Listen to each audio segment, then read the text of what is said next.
তুই সামনে আয়, দিব্যা পিছন দে।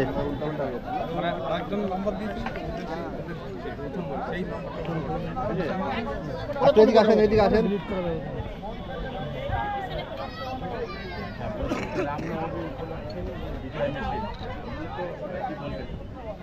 দেখুন, আমরা প্রতি বছরই ভগবান পুরুষোত্তম শ্রী রামচন্দ্রের পূজা করি এবং শোভাযাত্রা বের করি।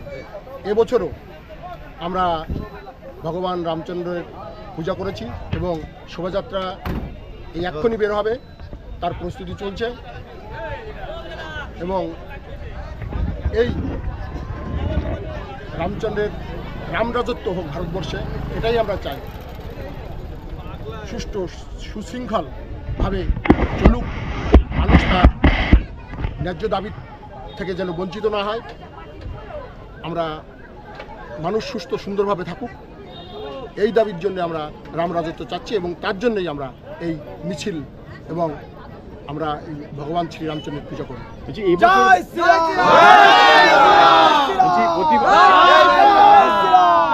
প্রতিবারের থেকে এই বছরও যেভাবে রাস্তায় ঢল নেমেছে, সেখান থেকে দাঁড়িয়ে কি বলবেন যে এইবারে অনেক মানুষ রাস্তায় নেমেছে? তো হ্যাঁ, এইবার এই জন্যে নেমেছে, আমরা খুব খুশি এর জন্য।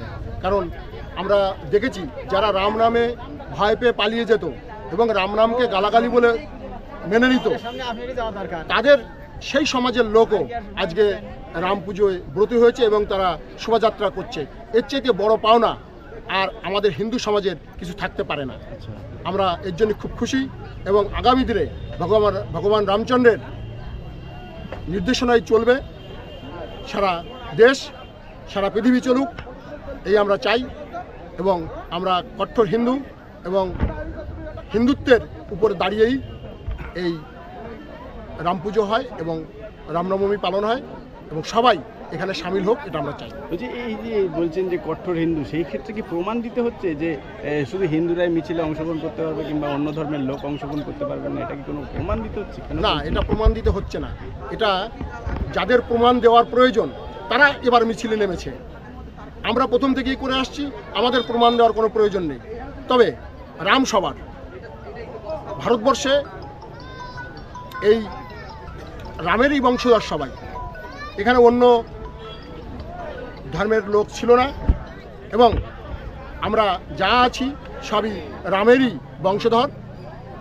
কেউ এখন বুঝছে, কেউ হয়তো পরে বুঝবে, কিন্তু বস্তুত আমরা সব রামেরই বংশধর। বলছি, প্রত্যেকবারই মিছিল হয়, প্রত্যেকবারই এই অনুষ্ঠান হয়, রাজ্য জুড়ে তথা দেশ জুড়ে পালন করা হয়। প্রশাসন যেভাবে প্রত্যেকবার তৎপর থাকে, এই বছর আরও বেশি রয়েছে, কেন? কারণটা কি? এটা তো প্রশাসনকেই জিজ্ঞেস করতে হবে যে কেন তারা বেশি তৎপর। তবে আমার যেটুকু মনে হচ্ছে যে প্রশাসন চাচ্ছে, আমরা গতকালও একটা বড় মিছিল করেছি কালীবাজার থেকে চৌগাছা পর্যন্ত, সেখানে লক্ষ লোক হয়েছে। তো সেখানে দাঁড়িয়ে আমরা যেটা লক্ষ্য করেছি, সমস্ত মসজিদগুলোকে এবং মুসলিম এরিয়াগুলোকে পুলিশ ব্যারিকেড দিয়ে সেখানে গার্ড দিচ্ছে। কারণ আমাদের যারা আছি সনাতনীরা, তারা তো হিংসা চায় না, তারা তো কোনো রকম কোনো মানুষের সঙ্গে বিভেদ চায় না। তো এক শ্রেণীর লোক আছে যারা এই মিছিলগুলোকে হিংসার জায়গায় নিয়ে আসতে চায়, সেইখানটা দাঁড়িয়ে পুলিশ তাদেরকেই গার্ড দিচ্ছে, আমাদের নয়। এখানেও টিয়ার গ্যাস নিয়ে আসা হয়েছে, কিন্তু আপনারা কি কোনো অস্ত্রশস্ত্র নিয়ে মিছিল? না, আমরা অস্ত্রশস্ত্র নিয়ে মিছিল করব না, আমরা শুধু রামের ঝান্ডা নিয়ে মিছিল করব। পুলিশের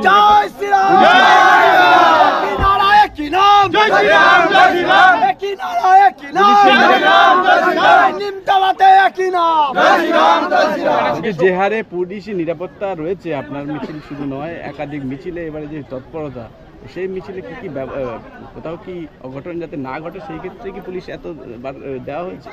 দেখুন, এটা তো বলতে পারবো না যে রাজ্য সরকার তার কি চিন্তা ভাবনায় এই পুলিশগুলোকে ব্যবহার করছে। তবে আমার যতটুকু মনে হয় যে যাতে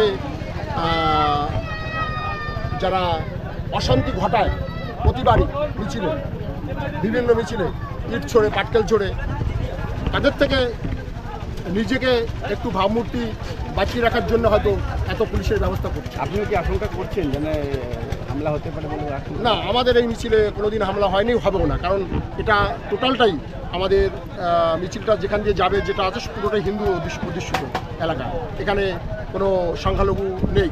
কী কী ব্যবস্থাপনা রেখেছেন? আমরা ব্যবস্থাপনা রেখেছি, এখানে আদিবাসী নৃত্য চলবে, ডিজে বাজবে, রামের নামে স্লোগান হবে, আমরা